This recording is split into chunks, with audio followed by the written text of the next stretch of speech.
Salve, salve nação alvinegra, começando mais um vídeo aqui no canal John do Timão. Então se você for novo, já se inscreve, deixa o like pra fortalecer. Hoje, dia 4 de janeiro, rapaziada, terça-feira, dia de Corinthians, tá? Pela Copa São Paulo, vou passar todas as informações pra vocês. Mas antes, peço que me sigam lá no Instagram, @John do Timão, sempre com bastante novidade aí sobre o nosso Coringão. E também, se você não é inscrito, já se inscreve aqui no YouTube pra gente bater a meta de 60 mil inscritos ainda no mês de janeiro. Conto com a colaboração da fiel torcida. Editor, pode rodar a vinheta. Salve o Corinthians! Bom, como eu adiantei pra vocês, hoje, 15 para as 10 da noite, tá? O Corinthians encara o Resende do Rio de Janeiro na estreia aí da Copa São Paulo, tá? A Copinha. O Corinthians tá no grupo 15, juntamente com o River do Piauí e o São José, tá? O São José dos Campos, que inclusive é a cidade que o Corinthians tá jogando. O jogo vai acontecer no estádio Martins Pereira, tá? O Corinthians é o maior campeão da competição. 10 títulos, tá?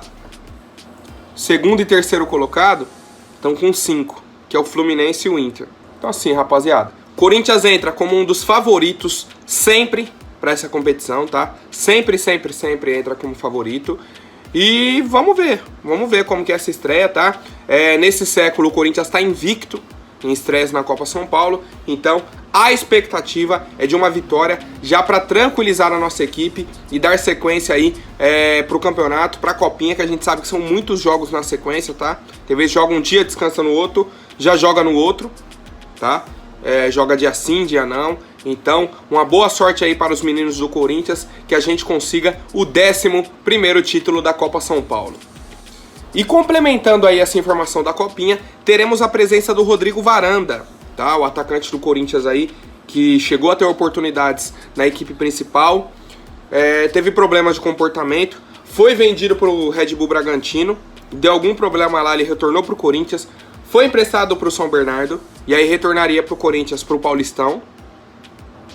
A nossa comissão pediu o retorno dele um pouco antes, tá? A reapresentação dele um pouco antes, para ele jogar a Copa São Paulo. Ele tem aí 18 anos e o pai dele falou que esse empréstimo aí pro São Bernardo fez muito bem, tá?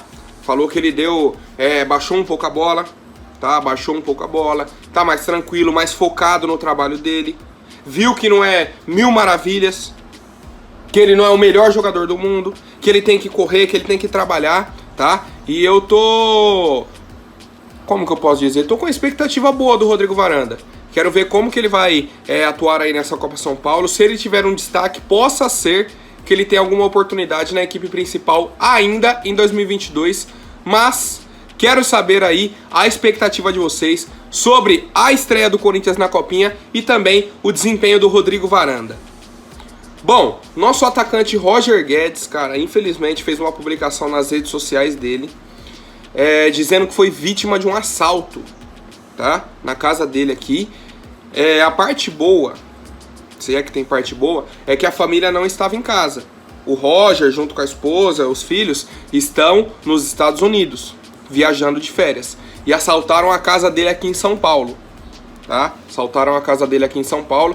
Ele fez uma publicação: essa madrugada assaltaram a minha casa. A essa altura já sabem que me roubaram, porque levaram até minhas camisetas do Corinthians, joias e bolsas.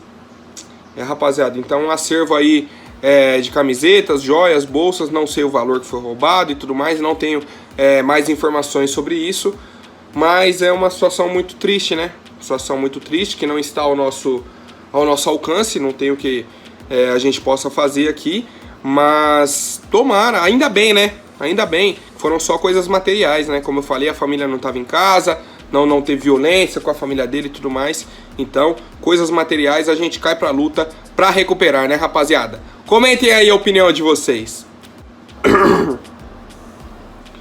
Bom, hoje também o Duílio completa 1 ano no comando do Corinthians, tá? Ele assumiu o cargo aí em 4 de janeiro de 2021.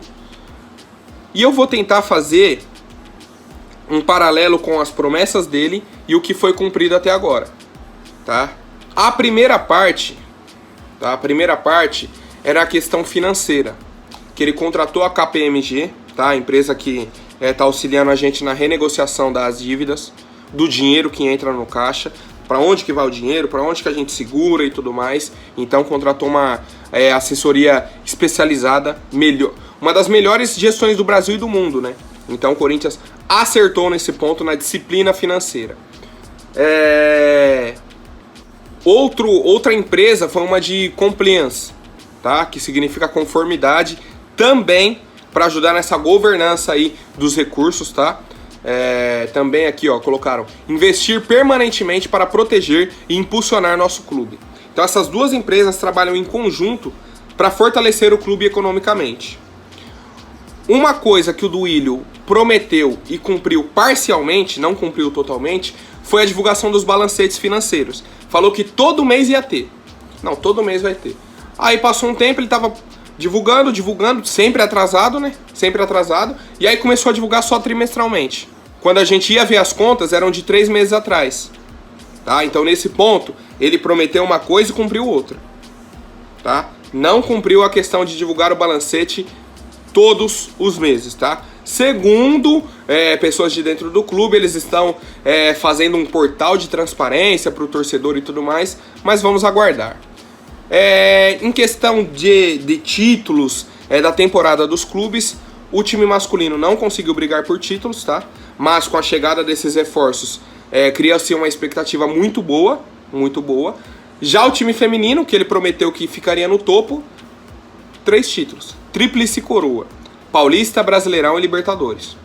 Quanto ao time feminino, não temos o que reclamar. O Duílio prometeu também a construção do CT da base, tá? Para 160 jovens e não está pronto. Corinthians hoje busca um investidor para bancar essa obra, em torno aí de 12 milhões de reais. A própria Taunza é uma das mais cotadas para assumir essa dívida, para financiar a construção desse alojamento para a base. Mas, por enquanto, essa obra está parada, tá? Foi uma das promessas aí do Duílio para 2021 e até agora, nada. Dentro da Neoquímica Arena, eles inauguraram um restaurante, a Tirolesa, tá? Que eles prometeram, mais um espaço de coworking, um hotel e a incubadora de empreendedorismo digital, todos previstos, tá? Na campanha do Duílio, até agora nada. Nada.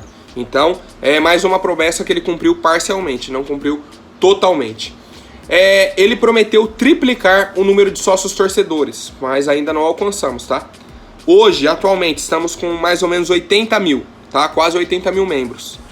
Antes da pandemia, o número já foi maior que isso, tá? Então, pro Duílio que queria triplicar, vamos jogar aí uns 250 mil, tá distante.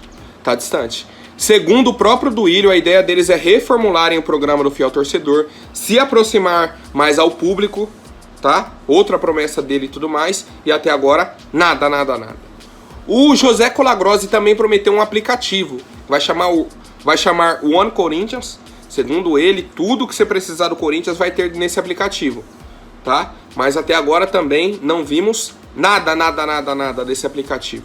Por fim, o Corinthians aumentou a receita bruta aí de 285 milhões para 430. Só que a gente está comparando de 2020 para 2021. Um ano de pandemia, tá? Não que 2021 não tenha sido, mas para o futebol, 2020 foi um ano de pandemia.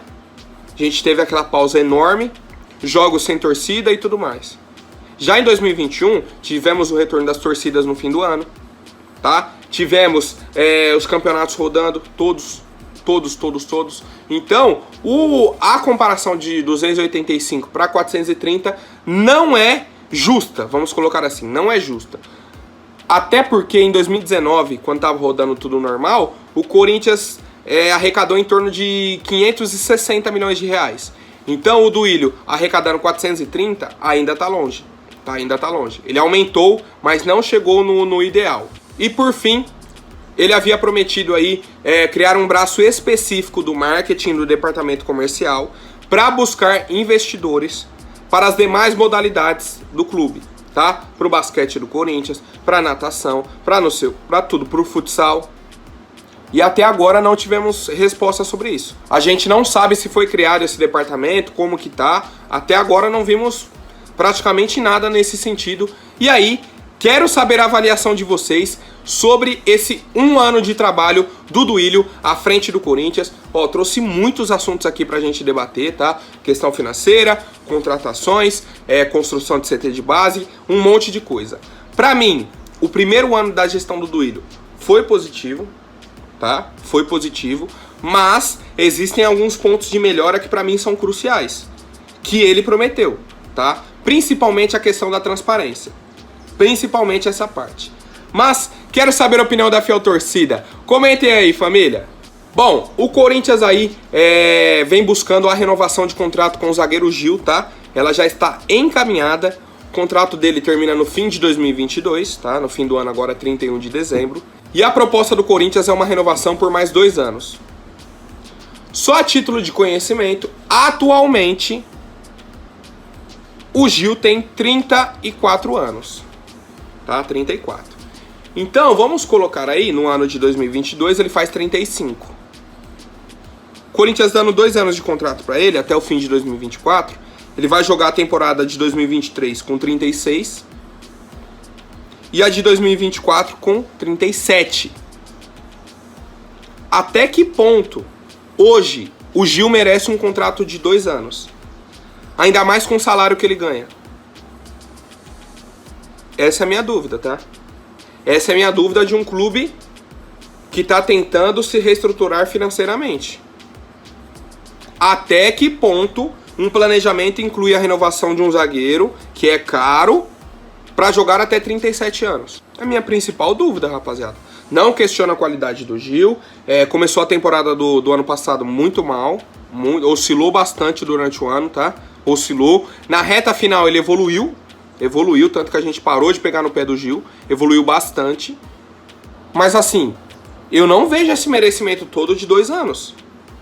Posso estar errado e quero a opinião de vocês, mas pra mim não merece. Não merece 2 anos por causa do salário dele, por causa do valor do salário. Não é baixo. O Gil atualmente ganha 700 mil reais por mês, tá? 700 mil. Que planejamento é esse? De um jogador de 37 anos ganhando 700 mil reais. Comentem aí, família. Bom, mais uma do mercado da bola, dessa vez falando sobre o Ângel Romero, tá? Ex-atacante da equipe do Corinthians. A gente sabe que ficou aquela expectativa de que ele poderia negociar com o Corinthians, não poderia. Muita gente queria, muita gente não queria, tá? Teve até uma vez um jogo da seleção do Paraguai que perguntaram, volta pro Corinthians, e falou, fala com o presidente lá para fazer uma proposta pelo Ângel Romero, e o Corinthians ficou quieto. Mesma situação do Dentinho. Quer voltar pro Corinthians, quer não sei o quê. Corinthians quieto. Não fez proposta por nenhum dos 2 jogadores, tá? Nenhum dos 2. E a informação que temos é que ele está prestes a ser anunciado como reforço do Boca Juniors, tá? Ele não havia fechado antes. Eu lembro que há um tempo atrás o Boca já tinha negociado com ele, mas tinha uma multa no contrato. Como ele saiu do São Lourenço, que é um clube da Argentina, eles colocaram uma multa. Se o Ângel Romero, no ano de 2021, fechar com outro clube argentino, tem que pagar uma multa de $1 milhão pra gente. O que o Boca fez? Esperou acabar a temporada. Primeiro dia útil, ligou pro Romero. Falou, agora a gente não tem que pagar mais multa pra ninguém. Vamos negociar. Já tava meio que com o negócio encaminhado, tá? Já tinha, sim, umas conversas encaminhadas. E a tendência é que o Ângel Romero dispute a Libertadores pela equipe do Boca. E a chance dele enfrentar o Corinthians já na chave é de 25%, tá? 25%, porque o Corinthians não pode pegar os clubes brasileiros na primeira fase. Sobram Boca, River, Nacional e Peñarol, tá? Essas 4 opções para o Corinthians cair no grupo.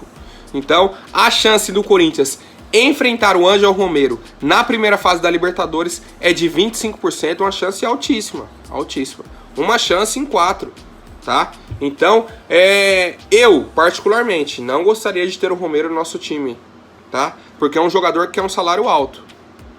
Entenda a importância dele quando jogou no Corinthians e tudo mais, mas eu tô sempre com o pé atrás em questão de salário, cara.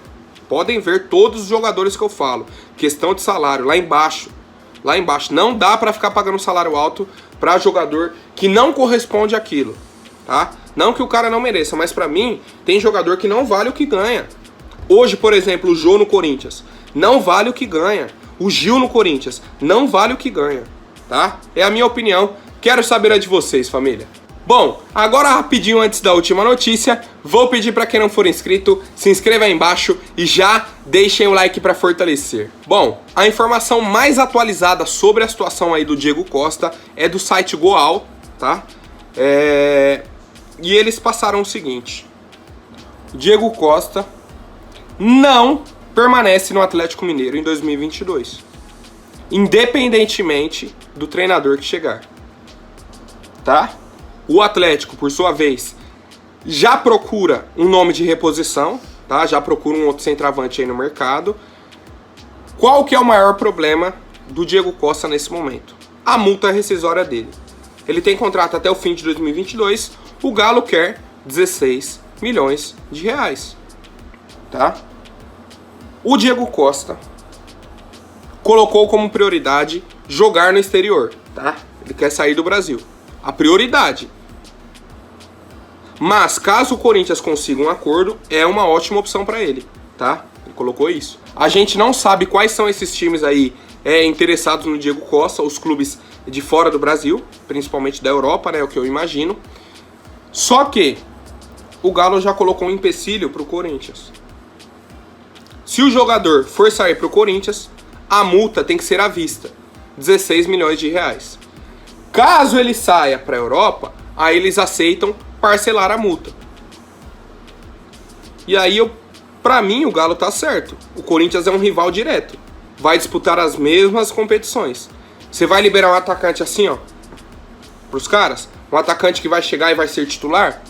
Entendo a posição do Galo. O posicionamento, né, do Galo nesse sentido. E também tenho em mente o posicionamento do Corinthians. Que o Corinthians não pretende pagar nenhuma multa para nenhum jogador, tá? Se o Diego Costa conseguir a rescisão com o Galo, aí beleza. Aí ele virou uma opção, a gente negocia. Caso contrário, fica nisso, tá? Fica nisso, o Corinthians busca outro nome no mercado, que aí, nesse momento eu não sei qual seria a opção, porque o Cavani tá bem distante. O Suárez mais ainda. E o Diego Costa tá nesse impasse financeiro, tá? Ou o Corinthians segura o primeiro semestre sem a contratação de um centroavante, espera acabar o contrato do Cavani, do Suárez, de alguém, tá? Pra fechar com o jogador. E mais uma vez quero saber a opinião de vocês. Hoje é uma opção, como que eu posso colocar? Que existe grandes chances. Hoje é uma situação que existem grandes chances, tá? Do Corinthians não contratar um centroavante agora em janeiro, tá? A gente tem que trabalhar com essa possibilidade. E quero saber a avaliação de vocês. Compensa trazer um centroavante de menos nome e tudo mais para jogar esse primeiro semestre e aí dar sequência no Corinthians, ou esperar até o meio do ano para trazer esse jogador do nível que a gente queria? Comentem aí, família, a opinião de vocês.